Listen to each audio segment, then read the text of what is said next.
Hello, I'm Becher Townshend and welcome to Fontcast, Tasmania's top-rating political podcast. Well, with apologies to the former political correspondent at the Australian, Peter Van Onselen, EMRS Poll, wow. That's right, Beach. And just for the record, Erica Betts used to call Peter Van Onselen Peter Van Wrongselen. Well, there you go. Friends and show sponsors at EMRS have released what is probably the most consequential of their quarterly state voting intention polls today for a couple of years, showing the Liberal vote falling to a 16-year low and Labor in front for the first time in 16 years. That's a long time. Joining us exclusively today to take us through the poll in detail is EMRS Managing Director Mary Massina. Hello. Hello. Along with Jack Milroy from Uplift Partners. Hello. Hello. And long-suffering business partner Brad Stansfield. Hello, Beach. Hello, team. But first, Brad, a few bits of not-so-humble bragging. Our last episode on the federal election entrails went somewhat viral on YouTube. Sure did, Beach. Sure did. It's been sitting there on the YouTube channel, been watched by 150 people, every episode for Ticking the last away. 3 or 4 months. Sam saying, just hang in there, Chip something will away, happen. guys. And then last episode just ticked over 5,000 views, which I'm assured by people that understand this stuff, so my kids. Yep. That's actually a quite a solid number for a video of such a significant length. It was over an hour, that episode. Yep. So, I think, we're all very proud of ourselves. A bit of humble bragging about, and thank you to all our viewers and loyal listeners for tuning in. That's exactly right. Just proves if you chip away with these things, you get there. Smash that subscribe button. Yeah. That's exactly right. Now, there was some comments. We got some feedback, so I thought we'd just a little bit of quick feedback from the viewers, our new viewers on the YouTube channel. Men with Hill, that's a strange name, but handle. Great podcast. Really enjoyed the open discussion. Yeah. Thanks, Men with Hill. Thank you. Yep. And then from Anna Gomes 8339, quote, "This is probably the best Liberal analysis I've seen all week." It's fair and not partisan. That's right. It's fair and not partisan. Wasn't all entirely positive, though. Be surprised to know, Beach. I particularly like this one from a person called Red Light Max. Quote, "In 2025, the Liberal Party appealed to a very limited set of voters. Here to explain how to fix that are 5 white men." To be fair, I don't want to fix that. So, And also, I didn't say anything. That's true. So, touche, Red Light Max. And then this one, Beach, I think was for you, from a person called Maxi Act. Yep. Quote, "The bloke," that's you, Yep. "the bloke who said the general community support salmon farming is completely wrong. In fact, it's the opposite." There you go. Oh, my little rant about salmon farming's clearly hit a nerve with some. Little. It was quite large. Well, you can't please all the people all the time. But what we can do is keep breaking a few more exclusives. Yeah, that's right. A bit more humble bragging. So our last pod, the one with the 5,000 views on YouTube, went to air, Beach, on the 7th of May. It included your exclusive naming of the 3 Labor Senate likelies as Jessica Munday, Stuart Benson and Bed Dunman. For what it's worth, my mail is that the numbers are firming about Stuart Benson, but what would I know as a non-Labor person?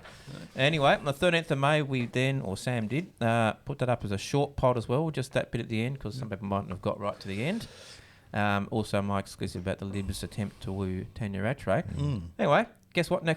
Very next day, 14th, the Mercury's Sue Bailey published a story in the Mercury identifying the 3 likely Labor Senate candidates as Jessica Munday, Stuart Benson and Ben Dutton.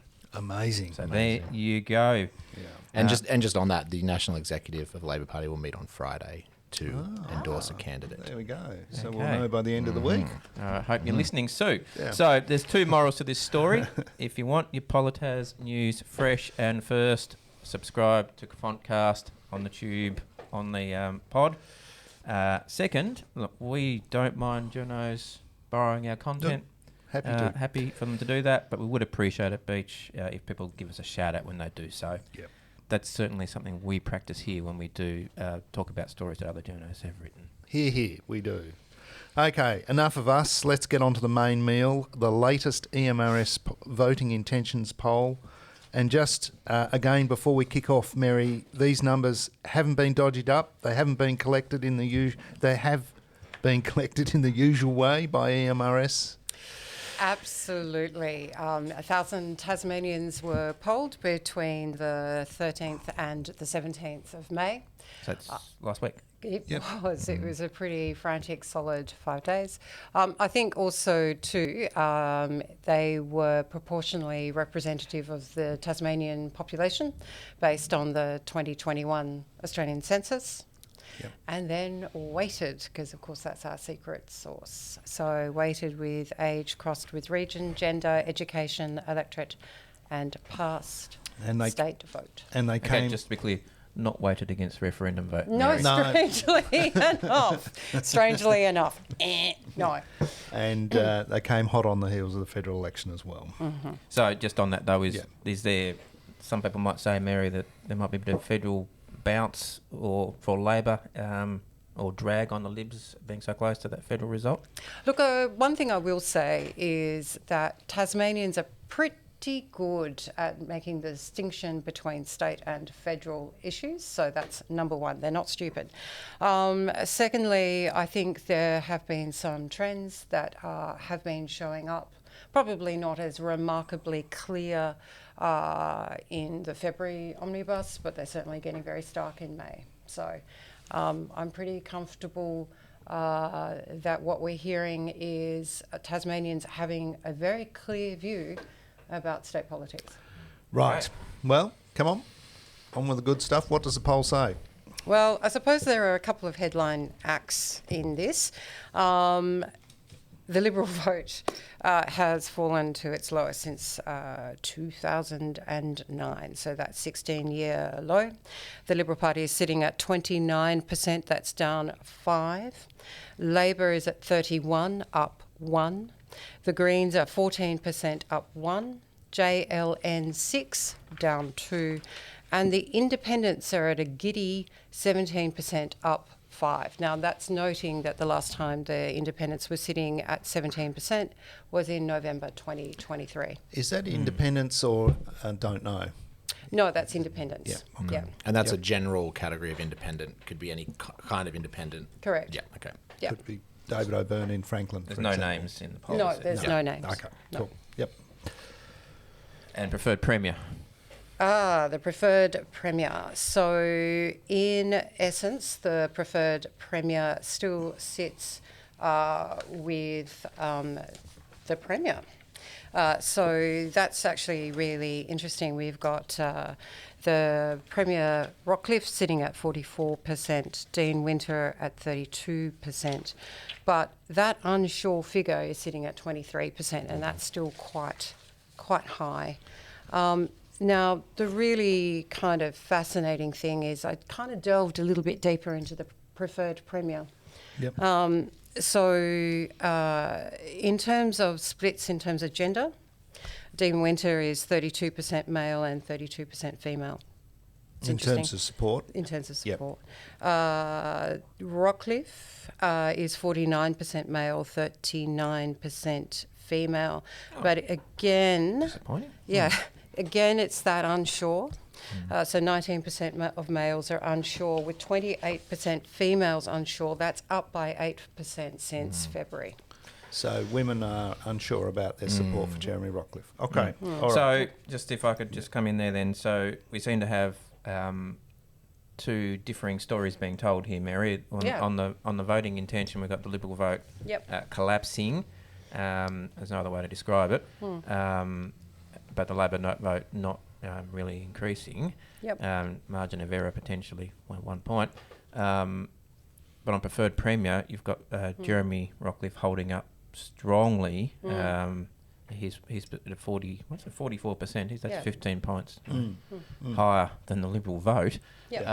Whereas Dean Winter's down there at 32, which is basically where the Labor vote is. So what's going on here? What's driving this collapse in the Liberal vote and the failure to increase in the Labor vote, and I suppose you could say Dean Winter's failure to increase his own support? Look, I think, and we did delve straight into, the numbers over the last couple of days. So a shout out to my team, Chase and Robin, for just with the three of us just going through the numbers and really forensically looking at them. Now, what I'm going to do is answer your question in two parts. And I think probably the most important question that we ask in the state voting intentions is basically what's the most important issue that would influence how you would vote. And I'm going to start with the February figures, So okay? That's the first issue you ask in the poll before anything else? Okay. Yep, and we don't prompt. Okay, so this is, here you go, people. What are your thoughts? Now, in February, there were three top issues. Health and care, that was at 28%. Cost of living was 15%. And housing was at 9%. Okay, pretty standard stuff. Pretty standard stuff. No shocks there. Then we get to May. So healthcare was number one at 21%. Okay. The cost of living was at 13%. And then equal second, rising from 2% in February to 13%, was the stadium. So the Macquarie Point Yeah. Stadium. Okay. So that was nominated by, unprompted, by 13% Yep. of voters as being the top issue driving that will influence their vote. And Correct. that could go either way. We don't know if that's pro or negative necessarily, just from those numbers. I would suggest it's a worrying Yes. increase from 2% in February Huge. to 13 now. I think also, what's also really interesting is when you then look at that giddy heights of 17% independence, they're obviously dragging votes from the Libs, but Labor's not capitalising upon it. Now, there's, my strong view is, basically the stadium is affecting the Libs, undeniably. Labor is failing to capitalise upon that because of their support of the stadium. I can't see it any other way. And just forensically going through all of the data, it's standing out quite clearly. The Tasmanian community has had a very strong voice now. Since I stepped into this role in January, it's getting louder and louder. Do you have a statewide breakdown of that data, north versus south electorates? Yes, you do. This is a Dorothy Dixon. Yes, I was just about to say. Here's something we prepared earlier. Okay, so what I want to do is let's just firstly talk about the decline in the Liberal vote in terms of regions. Yep. It recorded 26, the Liberals recorded 26% in the south, that's a 2% drop from February. 30% in the north, that's an 8% drop. And then 34% in the northwest, that's a massive drop of 10%. Wow. And that's from February. Yeah. So, the drums are getting quite loud. Then when we look at the electorates. And these are small samples, treat with caution, I assume? Yeah, look, I mean, yes, they are, but we do weight accordingly to electorates. So in Bass, Liberals are 32, Labor 28, and the Independents are 14%. Braddon, Liberals are 34%, Labor 28%, Independents 14%. Clark, Liberals are 24%, Labor 31%, and Independents 28%. Franklin, Liberals are 31%, Labor 27%, Independents 20%. So the stadium's the most popular in Franklin, by the by. And then we get to Lyons, and this is quite extraordinary. Liberals 22%, Labor 39%. Wow. Yeah, and independents are 11, though I do caution the independent percentage because that N equals number is too small. So what we're starting to see from my perspective is is two things. I think it really does back up the fact that, that leakage to the independents is not being reflected in Labor. And the Libs have a small problem. Just quickly before Beach comes off the long run, I suspect. Yeah. Just back to those electric breakdowns, and again, treat with caution. Can you just quickly read them out again? I just want to do a rough bottom style seat count here. Yeah. Quotas. Yeah. Okay, so Liberals 32. It's in Bass. Yep. So that's 2. Labor 28. That's 2. Yep. Independent 14. Yeah, we'll worry about the major parties, yeah. Okay, Braddon Libs 34. That's 2. Labor 28. That's 2. Clark Lib 24. That's 2. Labor 31. Oh, it's nearly 3. We'll give them 2. 2. Yeah. Franklin Lib 31. It's 2. 2. Labor 27. It's 2. 2. Lions Lib 22. That's 1. And Labor 39. I would asterisk that though, because Labor's biggest vote getter in Lions, Rebecca gone. White, is not there to pull a few quotas. Lions does seem Yeah. softer than is realistic, so let's make that 2 and 2. But let's give Labor the third one in Clark, because I nearly got that last Okay. time. Yeah. So what's that? That's 10 for Libs, 11 for Labor. So that's 10 for Liberals, 11 for Labor. And the other thing that really is quite clear is that vote for the Liberal Party is collapsing across the north of the state. So So is that no net gain for Labor on those back of the envelope? 1. I've got 10 One, now. 10. yeah. Okay, So, yeah. Yeah. Woo. Okay. Well, there's certainly a lot to take in there. Jack, I noticed you're grinning from ear to ear, but picking your jaw up from the floor. But there's good and bad in that. It's not all great news for Labor, I've got to say. It seems to be a bit of an albatross around the neck of the Labor Party that seems to be the same albatross around the neck of the Liberal Party at the moment. What do you think? It's a weird position to be in, because usually as a Labor person, you don't get a big red wave landslide federal election win and then suddenly see, a bit of a turnaround in state fortunes at the top line. So it's a strange position to be in. I don't think I've ever experienced two events as positively as a Labor person in my life sequentially. So it's interesting. But, look, Labor's, I think, as Mary said, and as we pointed out here before, Labor's not picking up the available vote that's drifting away from the government. That's just clear. So the question is, what do you do to do that? And if you don't, on those top line numbers that we saw, that's a Frankenstein parliament. We're looking at, was it independents at 17%? Like, And some of the people, Lambie's at 6 or 7 as well. right? So you're going to get some interesting people elected, and it'll be really difficult to tell how you would cobble together a majority, or if either leader would want to. So I think the current situation is not redounding to Labor's benefit. So then what do you do? If the stadium is the biggest issue, then you need to be able to cut through on the stadium in some way. And I still think Labor's biggest problem has been inability to get attention when the number one issue that everyone is talking about is the stadium. And when you've seen a net loss of 7 or 8 in the combined pro-stadium parties vote, the electorate overall is telling us something. Well, it's also saying that that's up for grabs, isn't Absolutely. it? Brad, what are you taking on it? Well, I'm completely unsurprised. Stadium's been killing the government for 3 years now, since the day it was announced. It started to kill the government. It's getting worse and worse and worse as time goes on. Frankly, and I'm sure we'll hear all sorts of spin from the government and from Labor as to why this result today, Mary, is due to everything other than the stadium, even though all the data makes it clear it is entirely due to the stadium. But they're going to keep ignoring, I suspect. The reason I was opposed to the stadium since day one, remain opposed to it, is because I feared it would kill the government, and that's what it's doing. I know that Jeremy wants to leave a legacy. All premiers want to leave legacies.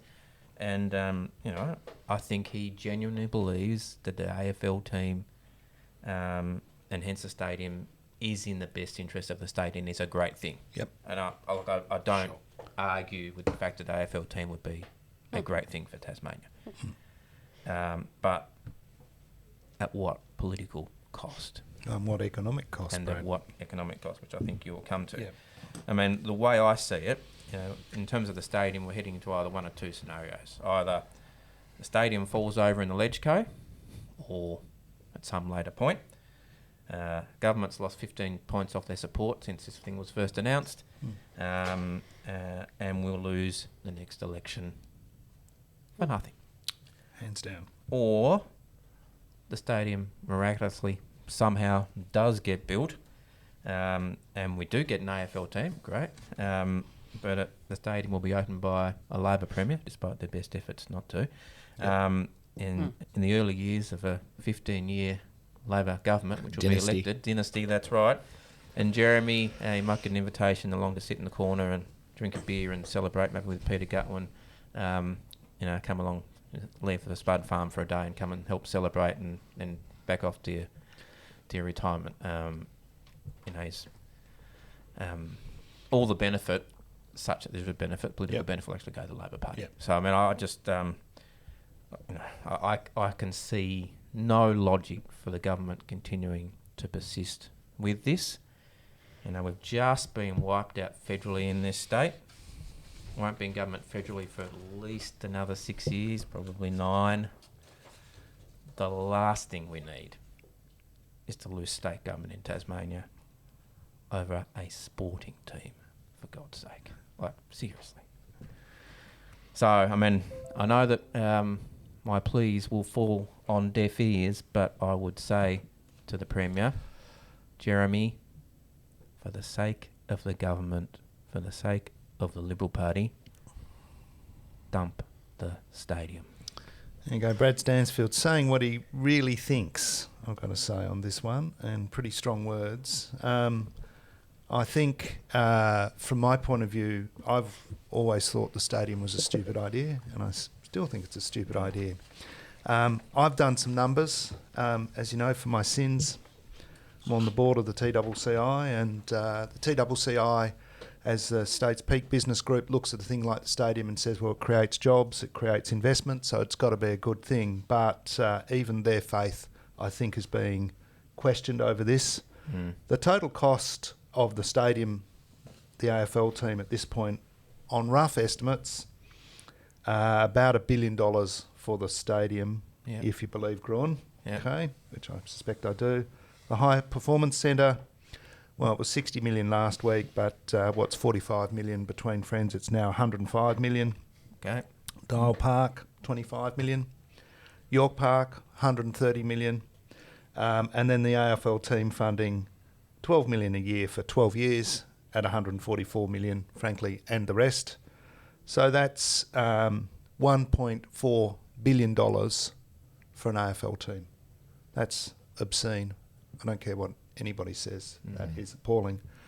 And when you look at the priorities of the state, that's the thing you've got to ask yourself the question, what priorities and what costs will we face as a state by spending $1.4 billion on an AFL team when we have other things we need to do? We need to build roads, we need to build schools, we need to build sporting facilities for other codes, all those kind of things. There are all these things we need to do. You can barely find a swimming pool, in Tasmania to use outdoors in the summer. They're all falling into disrepair. We've got huge levels of social disadvantage. And they're actually being, swimming pools are being removed. I just saw the Oatland, I think it's the Oatlands pool where they found the old prison underneath it. It's being pulled out. These were iconic community building things that were created post World War II, along with some very fabulous state building things that we did. And what I worry about is the cost to the community of what we're foregoing with this decision around the AFL stadium. So I suppose from my point of view, it's just concerning. But there's a broader point here as well, Brad, which I think you're going to talk about, which is just really where everybody is in terms of commentary and in terms of position on it. I mean, I think another interesting aspect of this poll, and the numbers don't lie, guys. I know you might like to try and think they do. The numbers never lie. Unless it's the Liberal Party internal polling.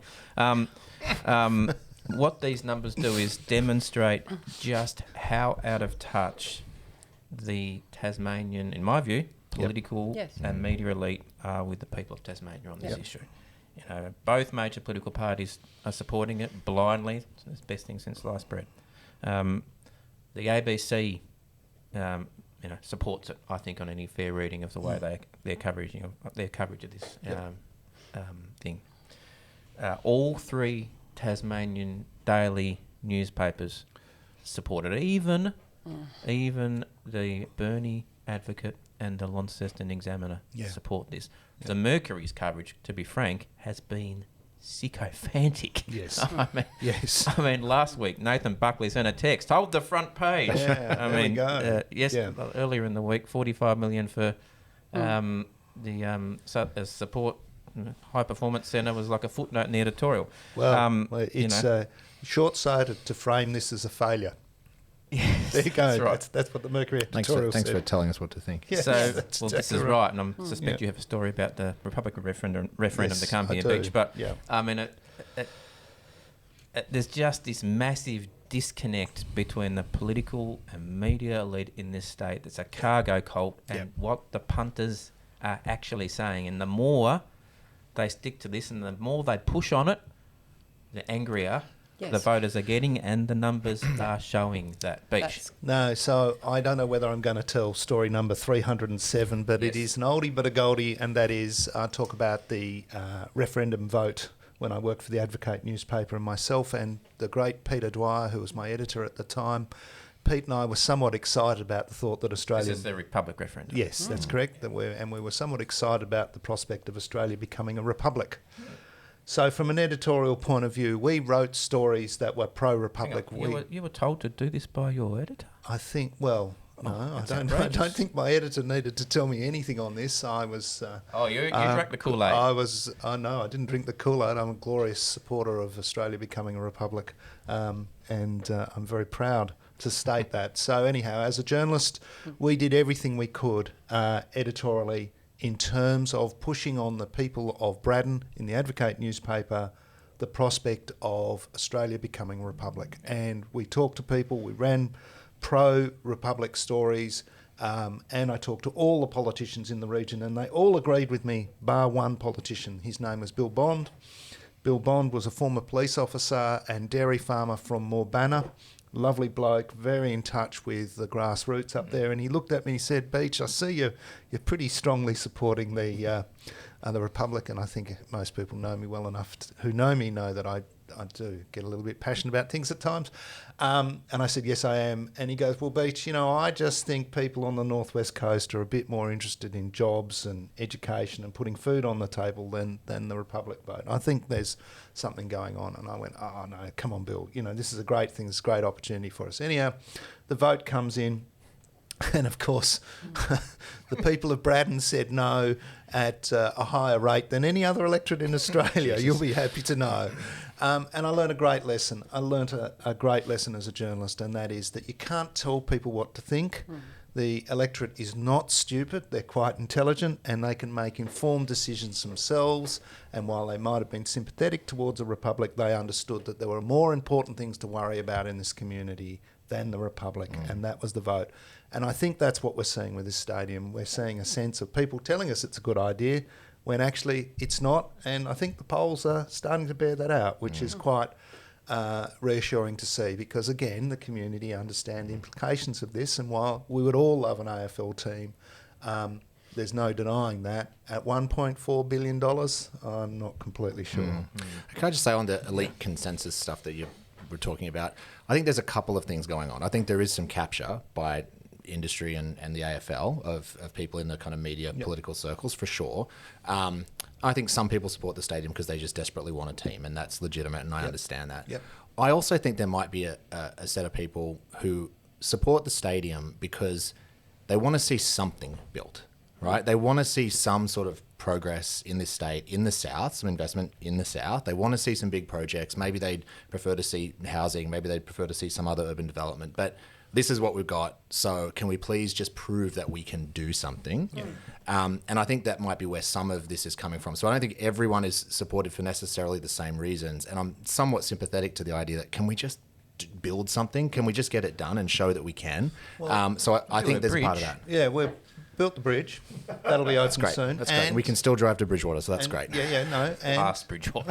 And we can still fly interstate, hopefully internationally at the airport, which is being it's expanded. great. But You know, I really these think are- there's a subset who are just like, I'm not, super sympathetic to spending $1.4 billion, but can we just do something, Yeah, look, I think there's some credence in what you're saying, Jack, and I've definitely been speaking to people who just want a footy team. They feel that Tasmania is a second-class citizen, that we should be part of the AFL. I don't dispute the reasons why people are very passionate about it, but what's becoming apparent is the consequences of it are quite high, and the price we have to pay as a state. Government's about choices, and this is a choice, and there's a trade-off to this. Well, and I also think what was also driving the collapse in the vote across the north and the northwest was the issue of the birth for the Spirits.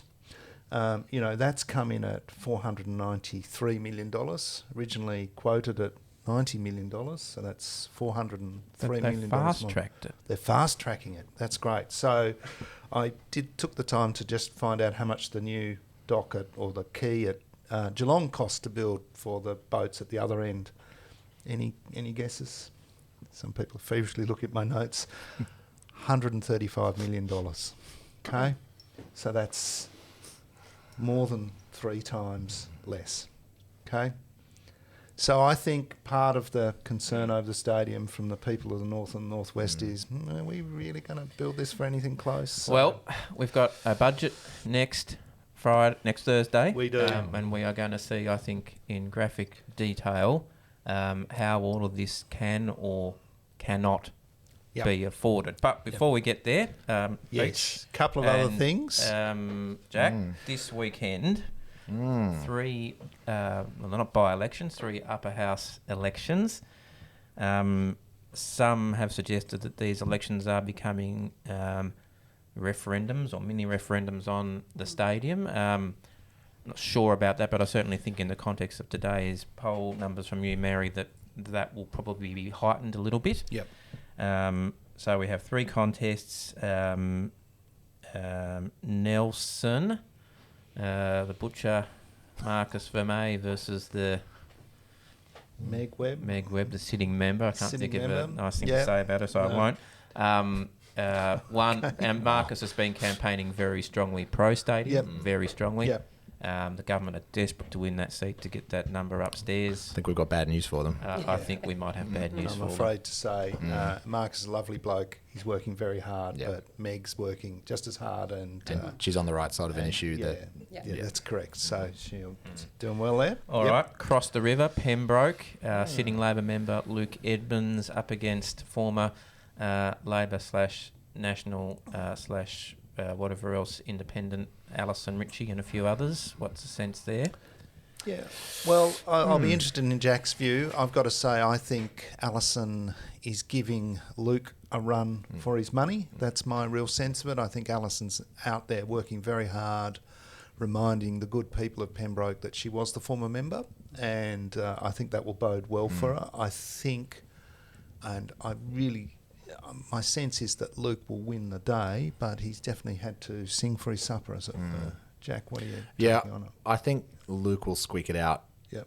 But I think there's a couple of things that are making it tricky. I think the first thing was that the Pembroke campaign was interrupted by the federal campaign, which meant that party resources and attention and volunteers and stuff like that necessarily went to Lions and other places.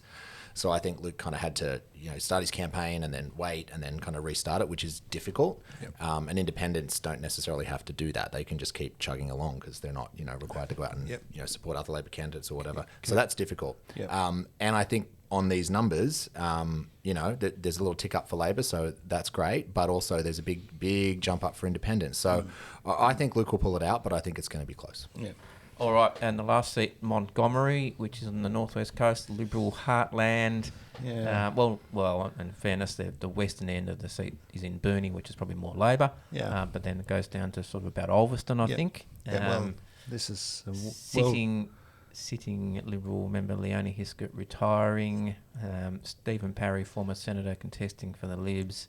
Hiskett Junior, running as an independent. Beach. Well, it's well documented fiefdom of the Hiskett family, and I think that's where it'll end up. Myself, I've been up there a few times, talked to a few people. I haven't seen Stephen Parry anywhere. I think my sense is that the Hiskett name will succeed on the day. That's my sense of it. I think in Tasmania, if you're forced with a choice between betting on someone from a political family or not, well, we all know how that goes. So, very, very good. All right. Well, we will see how that rocks up this weekend. A few other things quickly, Beach, before we move to put this show to bed. Just developing yesterday, Liberty Bell Bay temporarily, brackets permanently, in their mind at least, closing. 250 jobs, a fair chunk of the state's power. I would just say I've noticed over the last 6 months or so, the Tasmanian government, the very smaller liberal Tasmanian government, has bought 10% of a mine on King Island. A truckload of cash has gone to a dairy on King Island as well. Don't get me wrong, King Island's a great place, but the state government now owns most of it. I wouldn't be surprised if we all end up owning a manganese smelter in the near future. I think that's a fair call. Keir Starmer nationalised the steel industry in the UK, faced with similar issues, and I suspect that's where we'll end up here. It's pretty devastating news, and Jess Teasdale, only a couple of weeks into the job, has only just been sworn in or declared, and there it is. So it's going to be challenging space, and I think 7% of our energy consumption. So quite a significant impact economically for us. What they do is sort of significantly subsidise or cross-subsidise the transmission costs. So if that were to close permanently, there would be a big whack on transmission costs on Tasmanian households, which would not be good. No. One last thing from me, and for all those people that clicked the subscribe button on the YouTube last week, thinking they were going to get federal polls, and they've been subjected to 40 minutes of Tasmanian politics. Thank you. So just federally, from my perspective, gratuitous advice to any Liberal Party MP that may be watching this podcast is, I think the coalition with the Nats has been bad for the Liberal Party over the past decade. It has increasingly taken the Liberal Party to the right, away from the party's core values. It's given us things like nuclear and forced divestiture policies. I see today the Nats are saying, if you don't stick with nuclear and don't stick with forced divestiture, then we won't have a coalition with you. Well, in my view, if that's the case, the Nats can go and get in the bin. Now's your chance. All right. There you go. There it is. All right. Okay. Next edition will come to you after the upcoming state budget, which should be a slow-moving train wreck, I think, from a financial point of view, and certainly give us plenty to talk about. So there you go. So I've got my notepad of numbers, and I suspect I'll have more on my current reckoning, about $2.3 billion worth of extra expenditure. We'll bring the abacus in for that one, maybe. Actually, we should. Fontcast is brought to you by Enterprise Marketing and Research Services, Tasmania's leading and trusted research provider. And accurate, yes, correct. Thank you, Brad. Great to be on the show. Thank you, Jack. Thank you. And of course, Mary, thank you so much. My pleasure. Don't forget, you can now catch us on our YouTube channel, Fontcast. Fontcast is produced and directed by Sam Eichen for Eichen Media. Until next time, carry on.